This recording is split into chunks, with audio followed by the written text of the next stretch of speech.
Hai guys, kembali lagi bersama kita di WLB, Work Life Balance-nya mahasiswa. Oke teman-teman, jadi di episode kali ini kita akan membahas tentang manajemen waktu mahasiswa anti kelang kabut. Tapi sebelum itu kita sudah ngedatengin narasumber yang profesional ya teman-teman. Profesional ya teman-teman. Sangat praktisinya di dalam manajemen waktu. Kita kenalan dulu bersama. Halo. Boleh kenalan dulu nih Kak? Oke, boleh. Kenalin, nama aku Fadia Felinda, aku dari PGSD UNJ 2021 dan baru banget lulus kemarin tahun 2020. Oh iya, dengar Kak Fadi ini lulusnya cepat lah ya teman-teman di UNJ ini. Mungkin nanti lebih lanjutnya kita akan lebih sharing mendalam gitu ya. Kita klik lagi lebih dalam lagi. Betul. Oke, mungkin boleh diceritakan Kak latar belakangnya gitu, dari mungkin kerjaannya sekarang apa, kesibukannya? Oke. Jadi kesibukan aku tuh sekarang tuh jadi sebagai guru ya. Aku sekarang jadi guru swasta di Cilandak di daerah Jakarta Selatan. Dan itu juga baru banget ya aku masuk pas aku baru banget lulus gitu. Karena kalau belum lulus aku nggak bisa ngajar. Iya betul. Betul juga. Dan kesibukan sekarang juga ada freelance MC gitu, talent untuk video advertising sama model gitu juga pernah masuk juga sih gitu. Semuanya masih aktif tapi Kak? Alhamdulillah. Alhamdulillah. Jadi selain kegiatan tadi bekerja sambil model dan sebagainya itu aja berarti ya Kak? Iya betul, Okay. kesibukanku. Oke. Berarti kakak baru lulus tuh sekitar berapa bulan yang lalu ya Kak? Benar-benar baru lulus nggak sih? Iya betul, mungkin sebulan kurang ya. Sebulan. Belum ada sebulan berarti ya? Belum ada sebulan. Terus langsung untuk wisuda. Oh, untuk wisudanya. Iya, wisuda. Maksudnya untuk lulus, maksudnya dinyatakan lulus dan Oke. untuk kerja berarti belum sampai sebulan yang lalu ya? Januari. Berarti Januari. Iya, Januari akhir gitu aku udah dinyatakan lulus. Berarti lumayan cepet ya Kak jaraknya dengan masuknya kakak kerja gitu. Oh iya, alhamdulillah langsung. Iya kan, biasanya kan Iya. di ini kan di satu info locker kayak gitu kan, berarti nggak belum sempet ya, belum sempet info locker udah keterima duluan berarti. Mungkin Kak Fadi ini sebelum lulus pun juga udah kerja. Iya, Kak. benar. Iya, benar. Gitu teman-teman. Oke, jadi tuh pas kuliah tuh Kak Fadi tuh ngapain aja sih Kak? Oke. Selain kuliah gitu loh. Oke, sekarang kuliah aku main juga sih. Main juga betul. Kalau dia kayak manusia biasa lah ya. Cuman kalau dari tahun pertama itu aku ada organisasi kesenian gitu. Aku ikut organisasi kesenian, terus aku juga suka teater monolog gitu loh. Kalau kalian tahu monolog tuh yang kayak sendirian gitu ngomongnya, kayak orang Kayak cerita sendiri gitu ya. Tapi sekarang nggak ngomong sendiri kan Kak? Enggak sih, jangan. Oke, boleh lanjut Kak. Terus yang kedua tuh baru aku jadi duta UNJ, alhamdulillahnya dikasih amanah menjadi wakil satu duta UNJ 2022 gitu. Duta UNJ ya ini ya, bukan duta fakultas ya. Duta UNJ ya. Tinggi ya Jadi nggak enak ya kita ngomongnya. Kita sama-sama Jadi share. minder deh.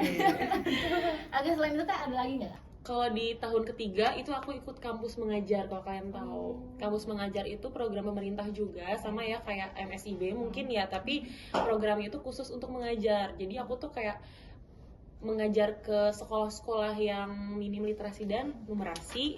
Kita ada seleksi juga gitu dari pemerintahnya, ada tesnya, ada wawancara segala macam gitu, ada beberapa tes yang emang harus kita lakuin supaya kita bisa keterima menjadi salah satu kampus mengajar itu.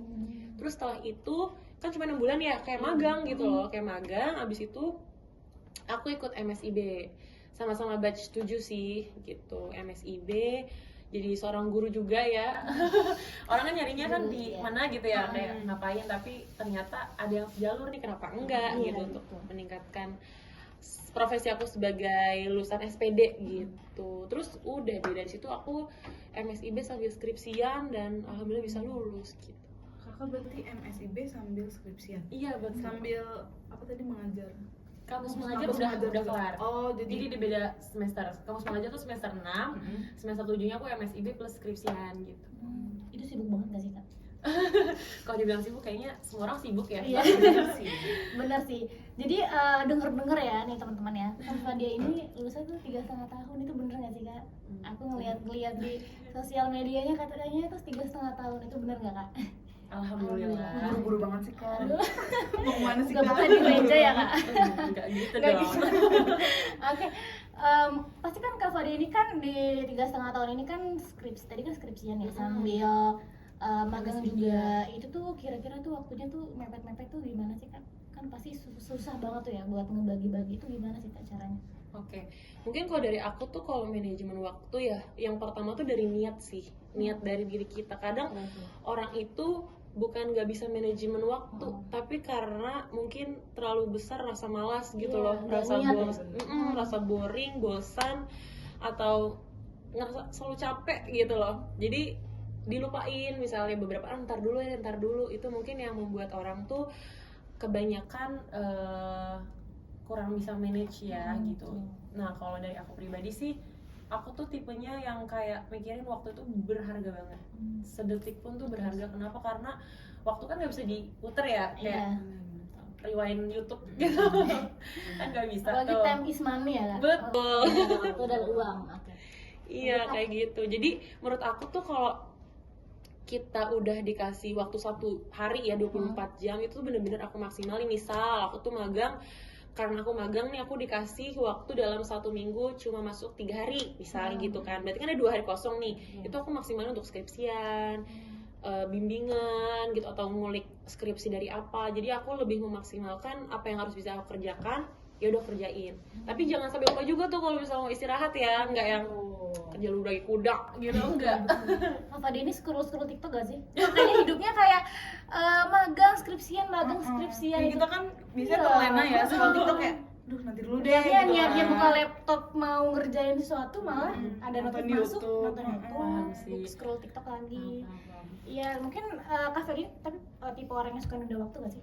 Kalau nunda waktu sih kayaknya lebih ke istirahat gitu ya Kak, bukan yang nanti ya dulu deh, karena aku udah tahu banget tuh kalau aku nanti dulu pasti akan udah banyak waktu yang kebuang dan jadinya tuh sia-sia gitu. Jadi nggak tahu kenapa di otak aku tuh kayak emang udah niat mau berjuang di 3,5, harus mau nggak mau ya ada yang dikorbanin gitu.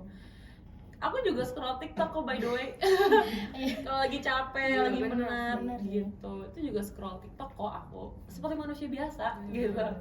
Tapi dalam kesibukan kakak nih ya, yang kayak MSIB juga, skripsian juga, itu kakak ada saatnya kakak burn out gitu nggak sih Kak? Pasti ada. Terus itu tuh gimana gitu caranya, Cara tips and ngulihinnya triknya aja. biar kita tuh nggak burn out gitu, keluar dari masa-masa burn out nih kita. Apalagi kan sekarang banyak nih mahasiswa zaman sekarang tuh yang dikit-dikit tuh mentalnya sakit atau Oh. gara-gara banyak Tuntutan tugas. tuntutan organisasi. Jadi tuh Karena ada waktunya mental iya, health-nya. waktunya tuh jadi banyak yang merasa tuh ditertekan gitu, ke pressure gitu. Itu gimana sih Kak cara Oke. muliannya? Kalau dari aku ya, kalau burnout itu emang tandanya kita tuh udah lelah ya kan, karena kita kan nggak bisa maksain juga ya. Sebenarnya kalau dibilang maksa sih ada batasannya. Kalau kita mau maksa diri kita untuk skripsian misalkan harus dipaksa ya, kalau nggak dipaksa kan kayak ditunda mulu gitu. Jadi paksaan itu ada yang negatif sama positif. Kalau kita maksanya karena kita sakit, lebih baik kita stop dulu. Nah burnout itu salah satu ketika tubuh kita lagi nggak fit atau lagi nggak baik-baik aja lah ya, untuk segi yang tadi kamu bilang mental, fisik, tenaga, segala macam. Itu tuh juga salah satu hal yang bisa dikatakan burnout gitu kan. Namanya orang kan beda-beda ya burnoutnya gitu. Kalau dari aku pribadi sih, kalau lagi burnout tuh ya udah nggak apa-apa, aku tinggalin dulu aja. Aku tinggalin, misalnya kayak aku butuh 2 hari lah misalnya gitu untuk stop. Tapi aku udah kasih konsekuensi ke diri aku ketika di next hari aku targetnya harus lebih dari itu.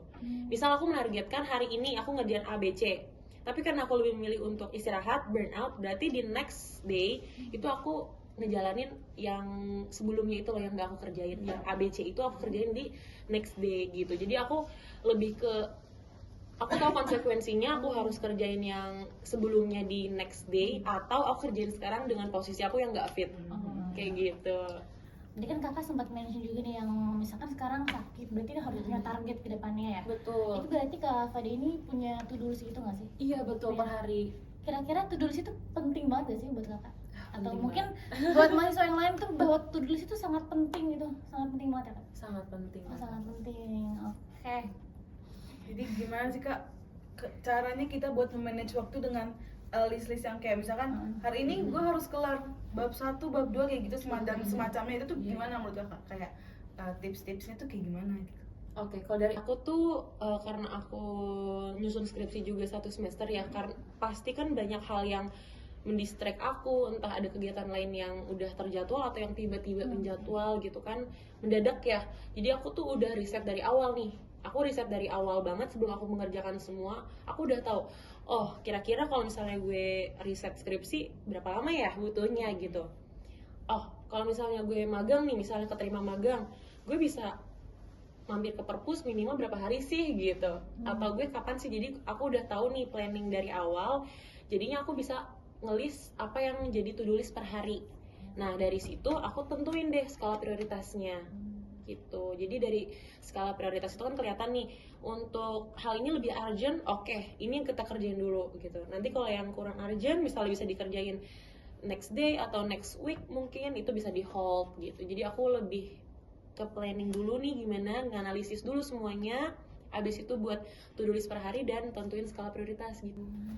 Berarti kakak tuh lebih mementingkan dengan skala prioritas itu ya kak, Iya. dibandingkan kakak bikin list duluan gitu. Misalkan Betul. kayak, oh kemarin gue udah janji duluan nih main duluan misalkan sama temen gue, terus dibandingkan dengan misalkan revisi dari dosen gitu. Berarti kakak, oh yaudah berarti karena lebih penting skripsi gue, berarti gue utamain yang ini gitu ya. Betul. Gitu guys, caranya guys. Oke, mungkin ada tips gak sih Kak, kayak buat mahasiswa-mahasiswa yang mungkin sekarang lagi skripsian, terus kayak waktunya tuh dia tuh merasa bahwa 1 kali 24 jam tuh sehari nggak cukup. Itu tuh biar cepat nyusun itu tuh, biar cepat lulus tuh gimana Kak?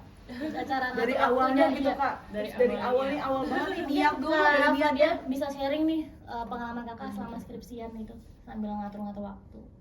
Oke. Kalau tips and tricks kayaknya aku juga belum perfect itu ya. Berdasarkan pengalaman aja gitu kan. Karena aku kebetulan juga ada kesempatan nih dapat 3,5 itu dari aku tuh memang anak kampus mengajar kan, sebelumnya aku udah bilang itu. Jadi aku punya kesempatan untuk mengkonversi PKM aku. Kan aku ini kan prodi PGSD ya, otomatis kalau di prodi aku itu ada PKM, praktik kerja mengajar, yang harus wajib kita lakuin. Mungkin kalau kalian itu PKM dan PKL ya. Kalau pendidikan misalnya, tapi pendidikan plus yang ada non pendidikannya, misalnya pendidikan bla bla bla yang harus ada PKL dan PKM misalnya. Nah, kalau aku PKM doang, praktik kerja mengajar. Jadi di praktik kerja mengajar ini aku udah dikonversi dari si kampus mengajar. Makanya aku bisa lebih renggang ya waktunya di semester 7 itu, karena aku sudah melewati si kampus mengajar ini. Jadi teman-teman kakak itu nyelesain apa ya namanya? PKM-nya kakak udah selesai gitu kan? Iya. Karena kemarin kakak udah sempet di mengajar. Betul. Gitu. Cuma emang tantangannya aku magang lagi gitu loh. Oh, kakak ngambil magang lagi. Iya, yang Namanya MSIB MSIB. ini. Oh, benar-benar. Cuma bedanya kan kalau MSIB itu kan di luar kampus ya, itu nggak dikonversi aku by the way. Oh, MSIB Jadi itu. sibuk banget dong Kak? Emang pure aku pengen nyari pengalaman aja. Tapi Di MSIB. di PGSD sendiri itu tuh dia kuliahnya ini nggak sih Kak, kayak Padat offline ya? gitu? Offline kok. Offline. Aku tuh Terus awal doang. itu gimana Kak, sambil MSIB juga. MSIB juga, kuliah juga? Nah, by the way di semester 7 itu ya alhamdulillahnya lagi nih, prodi aku tuh bisa dipakainya 3,5 kalau mau mahasiswanya. Nah, kalau di angkatan aku alhamdulillahnya itu bisa diusahain lah ya sama mahasiswanya kalau mau 3,5. Tapi dengan syarat harus ada mata kuliah di semester 7 itu PKM, skripsi, sempro sama pramuka gitu. Jadi aku MK yang bener-bener kuliah itu cuma pramuka di semester 7. Makanya aku agak lebih ini ya, lebih Leluasa gitu. leluasa karena cuma satu mata kuliah yang harus offline gitu. Kayak gitu sih kalau dari aku. Berarti itu kakak tuh kebantu dari magang sama dari mengajar. Mengajar aja sih kalau yang konversi. Kalau magang itu sebenarnya nggak ada hubungan sama Oh, iya, konversian kuliah aku. Nah, kalau untuk balik lagi ya ke tips and tricks ya. Iya benar. Pengalaman aku pribadi, aku emang udah niatin gitu di semester 7 mau lulus itu. Kenapa? Karena satu, aku tuh gap year by the way. Gap year. No, teman. Yang gap year itu jangan minder buat lulus akademiknya. Benar guys. Bahkan bisa lebih cepet loh. Kita harus cepet-cepetan guys. Kita harus balap-balapan ini untuk Masa depannya cerah. Iya, betul. Agak lanjut Kak. Oke, nah jadi dari situ mungkin motivasi dalam diri aku dulu ya, karena gue udah gap year nih, apa sih yang harus gue banggain dari diri gue ketika gue sudah melakukan 1 tahun yang memang orang-orang tuh di angkatan aku tuh udah lebih cepet ya. Ibaratnya aku tinggalan 1 tahun nih sama teman-teman angkatanku, gimana caranya biar aku bisa menyetarakan lagi, mau nggak mau dengan cara 3,5 nih. Ya udah, akhirnya termotivasi. Nah dari situ, mulai dari semester 4 apa 5 gitu ya, aku pas KM deh kayaknya semester 5 itu aku udah kayak mulai riset kira-kira mau ngambil penelitian apa ya kalau di skripsi gitu. Tapi tergantung tempat penelitianku nih. By the way aku tuh skripsinya R&D, jadi pengembangan Apa itu, Kak? media. Jadi mix penelitian antara kuali dan kuanti dua-duanya. Gitu. Terus abis itu dari situ aku riset nih, aku mau ambil apa, terus step by stepnya apa, aku tanya semua cutting aku gitu loh. Kayak kalau skripsi itu harus gimana dulu sih kak, gini. Jadi aku tuh udah punya to-do list. Oh, kalau gue pengen 3,5 tahun, gue semester 6 udah riset skripsi orang. Misalnya gimana sih penulisan skripsi yang benar gitu kan, kita kan kayak walaupun udah diajarin penulisan ilmiah tapi kan masih suka ini ya, betul. ada yang salah gitu kan, walaupun kita belum ada pembimbing. Makanya aku mulai riset, terus aku cari kesempatan juga gimana caranya biar aku bisa lebih cepat penelitiannya dari kampus mengajar. Jadi alhamdulillahnya skripsi aku itu tuh bisa dibantu dari penelitian dari sekolah kampus mengajarku. Jadi kebetulan masih baik nih relasinya, jadi kan kita nambah relasi ya, ada orang-orang yang membantu kita dan kita kan sebelumnya udah membantu mereka juga. Jadi ternyata ada loh feedback baiknya, dampak baiknya. Akhirnya mereka mau membantu skripsi aku dan mau berkenan untuk aku ambil penelitian gitu, sampelnya dari mereka gitu. Itu Kak Veda ini sendiri, nyari ngeriset sendiri gitu? Iya, ngeriset tanpa sendiri. ada orang misalkan yang nemenin Kak Fadia gitu? Oh, nggak ada beneran sendiri sih. Kadang kalau misal sama teman tuh kayak ada namanya orang mau 3,5 tahun itu kan ada yang mau sama enggak ya, tergantung niat sih lebih tepatnya kan.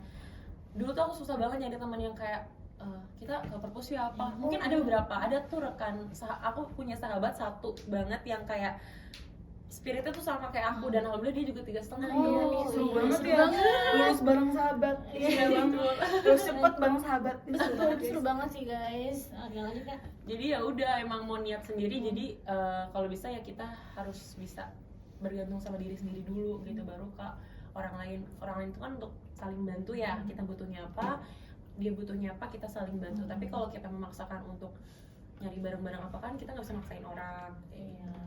Itu berarti Kak Fadia itu kayak sendirian gitu ke perpus gitu ya? Iya, tapi kan benar. ada tuh ya kata orang-orang tuh fase-fase sendirian tuh ternyata fase-fase skripsian tuh bener nggak sih Kak? Bener banget. Oh bener banget guys, oh my Jadi kita god. berteman cuma sampai semester 5 ya. semester 6 kita sendiri dulu ya. Sendiri ya guys. Kita balapan guys. Bener. Oke, ini kan orang-orang itu kan cuman bisa ngelihat kayak Kak Fadia itu senang gitu. Wah, si Fadia ini tuh setelah 3,5 tahun nih, nggak tahu kayak gempor-gempornya kayak gitu. Bisa nggak sih Kak kayak sedikit gitu sharing ke teman-teman, spill gitu. Mungkin titik terendah Kak Fadia mungkin sempat stres atau gimana gitu. Terus bisa bangkit lagi tuh. Kayak gitu. Boleh dari Kak di spill? Pertamanya itu tuh aku punya rasa burnout dan tiba-tiba males gitu ya. Itu tuh juga pernah, mungkin karena aku udah kepikiran sama magangku gitu, karena magangku itu juga kemarin ada final project gitu loh, kayak skripsian juga sebenarnya kita buat media gitu loh. Jadi sama-sama buat media dan skripsi pun juga buat media nih, kan dua nih jadinya tuh pikiranku. Nah itu tuh sempet kayak Ada air mata juga nggak sih di situ Kak? Masih dong. Aduh, kayak Emang tuh dari awal mulai ya. Itu Dari awal deh kayaknya. Terus Kak, itu juga ada sebenarnya, cuma aku balik lagi sih, aku kan akhirnya ngebuka untuk cerita ya, karena kita tuh kalau udah burnout tuh jangan sampai mengurung diri gitu loh, karena kalau mengurung diri pun ya mau sampai kapan gitu, karena kita harus bisa juga sih meningkatkan motivasi dari dalam diri dan dari luar. Apa sih yang bikin kamu termotivasi, semangat? Aku cerita ke teman terdekat, ke keluarga pastinya, jadi ada sharing-sharing kayak aku lagi ngerasain fase ini nih, gimana nih, gini sampai pernah mikir kayak apa skripsiannya semester depan aja ya gitu, angan-angan aja 3,5. Tapi balik lagi kayak nggak boleh patahin semangat, kayak gini tuh bisa dilewatin kok gitu loh. Jadi lebih ke bisa lebih realistis gitu pikirannya, karena kalau aku terus-terusan kayak ya udah deh nyerah aja apa gimana ya pasti juga ada. Tapi kalau misalnya aku udah ingat lagi semangatku untuk 3,5 tuh apa sih, untuk bisa lebih berkarya lebih cepat, bisa ngebantu orang tua aku lebih cepat, bisa fast track gitu loh daripada angkatanku. Kalau aku udah gap year, masa disia-siain lagi sih waktu untuk umur aku dalam berkarir. Jadi aku ingat itu lagi, akhirnya termotivasi lagi, walaupun memang stres juga ya. Stres, nangis gitu ya. Bener, tapi kan kita nggak mungkin sharing ke orang banyak gitu ya, hanya orang tertentu misalnya yang tahu, karena kita tahu kan orang-orang siapa aja sih yang bisa membangkitkan kita lagi gitu kan, karena nggak semua orang itu bisa ngerti keadaan kita terus menerus. Berarti Kak Fadi ini kan tadi kakak bilang ya kayak kalau misalnya kita udah burn out segala macam, berarti kita nggak bisa tuh mengurung diri kayak gitu kan. Kita harus cari motivasi di luar maupun dari diri kita sendiri. Kalau boleh tahu kakak nih sebenarnya anaknya introvert, anaknya introvert atau extrovert sih? Kalau aku tuh lebih ke ambivert, pernah denger gak sih? Iya, aku juga ambivert. Iya, jadi tuh kadang aku emang ekstrovert nih. Aku tuh emang suka yang kayak banyak ketemu orang, ngobrol sama banyak orang dibanding kayak mengurung di dalam rumah, baca buku segala macam. Itu aku lebih suka ketemu sama orang-orang. Sosialnya juga ada gitu. Tapi ada kalanya aku juga butuh sendiri untuk nge-recharge diri aku, karena aku lagi aduh gue udah capek sama misal skripsi, pikiran, terus tenaga. Kayaknya ketemu orang nanti dulu deh gitu. Aku pernah juga ada fase yang pengen sendiri, jadi lebih ke apa ya, adaptif kali ya gitu, sesuai enaknya gimana gitu, moodnya gimana. gitu. Berarti dengan kakak yang seorang ambivert ini, gimana cara kakak buat keluar dari zona nyaman? Iya, zona kakak yang kayak aduh gue udah capek nih gitu kan. Itu dengan seorang ambivert tuh gimana tuh kak caranya? Kalau caranya sih sebenarnya yang aku bilang ya, kita bisa adaptif kecuali ada hal-hal tertentu yang agak sedikit memaksakan kita untuk ekstrovert, ada yang sedikit memaksakan kita untuk introvert. Jadi nggak jadi patokan sih kalau aku sendiri ya. Oke, sesuai mood aku. Tapi kalau lagi dibutuhkan yang aku harus ekstrovert, harus misalnya tiba-tiba aku lagi capek terus tiba-tiba ada panggilan MC nih, misalkan MC kan harus ini ya cheerful gitu, energi gitu kan, energi harus full gitu, ya nggak apa-apa gitu. Jadi aku bisa mengendalikan lah seperti itu lebih tepatnya. Tapi dengan latar belakang Kak Fadia yang sering MC ini, pernah nggak sih kayak hari ini ada kelas nih, tapi ternyata ada job nih di hari itu gimana Kak cara ngebagi? Apakah Kak Fadia lebih mentingin yang ngejob dulu ini karena udah terikat sama mungkin perjanjian sana sama yang, atau milih di kelas ini? Oke, nah kalau dari aku tuh banyak juga sih yang nanya kayak gitu. Nah kalau dari aku sendiri, kalau aku udah tahu ya kewajiban aku utama, misalnya aku masih kuliah, satu, yang kedua aku ada magang misalnya, yang mana itu tuh udah jadi hal yang tetap untuk aku kerjakan ya, dibanding freelance itu kan tidak tetap gitu kan. Aku lebih pentingkan yang tetap. Misalnya aku udah ada job nih, terus tiba-tiba bentrok sama jadwal kuliahku, aku lebih milih untuk tidak job. Jadi aku mementingkan apa yang harusnya diwajibkan. Jadi aku lebih mementingkan akademik dulu sih gitu. Kalau misalnya di hari yang sama nih, tapi ternyata jamnya beda, nah itu aku mau nggak mau harus bisa diperjuangin gitu. Walaupun memang agak sedikit capek, namanya bisa bisa teleportasi ya itu ya. Betul. Kayaknya ya. Jadi langsung apa deh, yang penting jamnya nggak bentrok. Dengan kesibukan kakak yang kayak sehari bisa 2-3 kegiatan gitu ya kak, itu kakak pernah gak sih kayak ngerasa aduh kayaknya gue benar-benar udah harus mengesampingkan 1 atau 2 pekerjaan gitu kak, kayak benar-benar kayak udah deh gue udah berhenti aja deh magangnya, atau gitu ya? Kayak udah deh gue nggak usah lanjutin deh kuliahnya, gue mau kerja aja kayak gitu misalkan gitu kak. Itu kakak pernah gak sih kayak gitu? Jujur nggak ada sih pikiran kayak gitu. Kayak aku doang deh yang kepikiran kayak gitu deh. Kalau capek pernah, tapi kalau sampai kayak tiba-tiba apa gue tiba-tiba ngilang aja ya gitu, itu nggak ada sih, karena aku udah tahu nih dari awal konsekuensiku ini. Berarti intinya kalau kita udah ngambil satu, kita harus bisa merelakan yang lain. Jadi nggak bisa kita mengambil 2 kesempatan untuk satu waktu yang bersamaan. Lebih baik ngambil salah satu atau tidak sama sekali. Karena kalau kita udah ngambil satu, kita bakal bisa maksimal di salah satu itu, walaupun kita harus merelakan yang satu. Tapi kalau kita ngambil dua-duanya, bisa jadi di dua hal itu kita sama-sama bad. Oh iya. Kayak gitu. Karena saking banyak yang kita ambil, kadang hasilnya jadi nggak maksimal ya kan. Betul. Misalkan tadi ya kan ngomong kayak kita nggak bisa memilih salah satu dari itu gitu kan, nggak bisa memilih dua-duanya gitu, harus memilih salah satunya gitu. Nah menurut kakak ini berarti itu kakak setuju nggak sih dengan kalimat kayak hidup itu nggak bisa seimbang, malah kayak kita kan kemarin kita sempat, kalau episode kemarin ya kan, episode 1 itu kita membahas tentang keseimbangan gitu antara kuliah dan organisasi. Nah menurut kakak setuju yang bisa kok seimbang gitu, atau kakak malah setuju yang nggak bisa seimbang, pasti kita akan ada prioritas yang misalkan 55% di A, 45% di B gitu. Menurut kakak lebih prefer ke yang mana? Kalau keseimbangan organisasi dan akademik ya, menurut aku itu nggak jauh beda sama kita lagi berorganisasi di kampus dengan menjalani kampusnya. Kalau keseimbangan itu sebenarnya ada ya, tapi yang nggak ada itu adalah memaksimalkan keduanya. Jadi ketika kamu lagi tahu nih, pada semester ini kamu lagi padat-padatnya, tapi kamu lebih memilih organisasi, pasti ada salah satu yang akan turun, ada down. Mungkin kalau kamu aktif di organisasi, tapi ternyata di MK kamu ada yang nggak lolos gitu, misalnya ngulang atau dapat nilainya nggak A, B gitu misalnya, itu pasti ada. Tapi ketika sebaliknya, kamu lebih mementingkan akademik kamu, tapi kamu ikut organisasi, tapi di organisasi nggak maksimal, otomatis akan akademiknya lebih tinggi. Jadi kalau namanya keseimbangan sebenarnya ada, tapi untuk memaksimalkan keduanya itu tidak ada. Kalau dari aku sih gitu ya, dari pengalaman aku, mungkin ada juga yang punya mindset lain gitu kan gitu. Oke, tapi aku tuh sempat baca gitu kan di artikel-artikel gitu bahwa mahasiswa yang mungkin yang berkuliah sambil punya job dulu itu akademiknya lebih rendah gitu daripada yang cuman kuliah doang. Itu menurut Kak Fadia sendiri tuh gimana kan? Atau mungkin enggak, itu bisa aja kok seimbang gitu akademik sama orang yang bekerja kayak gitu. Menurut Kak Fadia gimana? Yang tadi aku bilang sih bisa seimbang, tapi mungkin ada yang tidak maksimal di keduanya. Cuma kalau dari aku pribadi, aku udah tahu nih kira-kira kesibukan aku seperti apa ketika aku mengambil dua hal tersebut.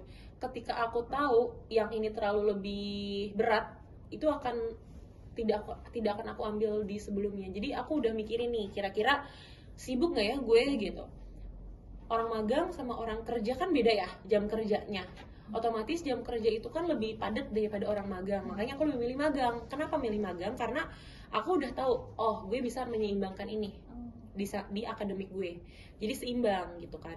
Tapi kalau misalnya aku lebih milih kerja, oke, seimbang, tapi nggak maksimal.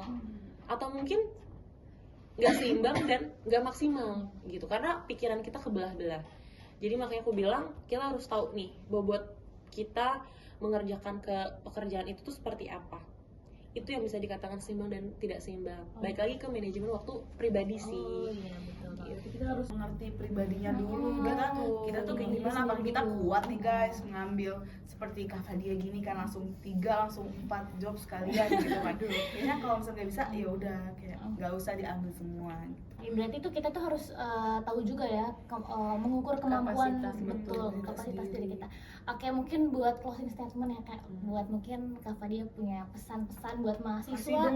Iya, mahasiswa yang sekarang mungkin manajemen waktunya tuh lagi rusak karena mungkin di semester tua yang sedang skripsian lagi dibantai-bantainya, tapi punya tanggung jawab juga nih di luar sana gitu. Mungkin pesan-pesan gitu buat mahasiswa yang ayo guys yang mau lulus cepet gitu. Jangan nunda yang ini, jangan nunda yang itu kayak gitu. Mungkin Kak silakan disampaikan.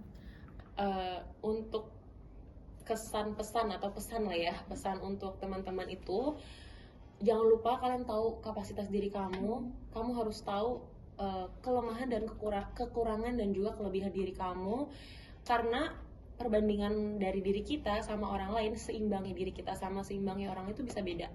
Yang terpenting kamu harus tahu skala prioritas kamu itu apa. Kamu lagi jadi orang yang pengen dibawa kemana, kamu pengen menargetkan apa, itu dari aku. Dan closing statementnya mungkin jangan lupa kamu harus kasih target untuk diri kamu. Jangan pernah menilai kamu mau belajar di mana, berproses di mana, tapi belajar kapan aja, proses kapan aja, karena pendidikan itu adalah yang terpenting. Betul. Jangan pernah putus untuk belajar, jangan pernah tidak haus untuk belajar, selalu haus untuk belajar. Oke, balik lagi ya Kak ke prioritas utama kita tuh ya pendidikan gitu ya. Kuliah itu nomor satu, yang mungkin pekerjaannya dikesampingin dulu ya. Dikesampingin dulu, lulus dulu gitu, baru kita cari kerja yang beneran serius gitu ya kan. Oke, mungkin segitu aja ya teman-teman. Ini kayaknya benar-benar sangat banyak banget insight baru yang kita dapetin dari kakak, apalagi dikasih tahu tips and trick buat lulus cepat kan. Jadi kayak aduh, ini kalian semua harus nonton ini ya guys, kalau nggak nonton sayang banget. Ini banyak banget sih, isinya daging semua sih. Betul. Jadi mungkin aku sebelumnya mau terima kasih banyak sama Kak Fadia udah menyempatkan waktunya sudah bersama kita selama berapa menit ini? Oke, nanti kita 30 lihat. menit. Terus minta maaf juga karena kita tidak well prepare ya, kita kurang well prepare ya guys. Mungkin setelah ini kita bisa nongki-nongki bareng ya Iya, Kak, mau betul. dimana gitu Kita mau cari tahu lebih dari sharing kamu. dalam lagi. Oke, mungkin segitu aja ya teman-teman. Jangan lupa tonton di episode selanjutnya. Mungkin segitu aja. Bye bye. Bye-bye.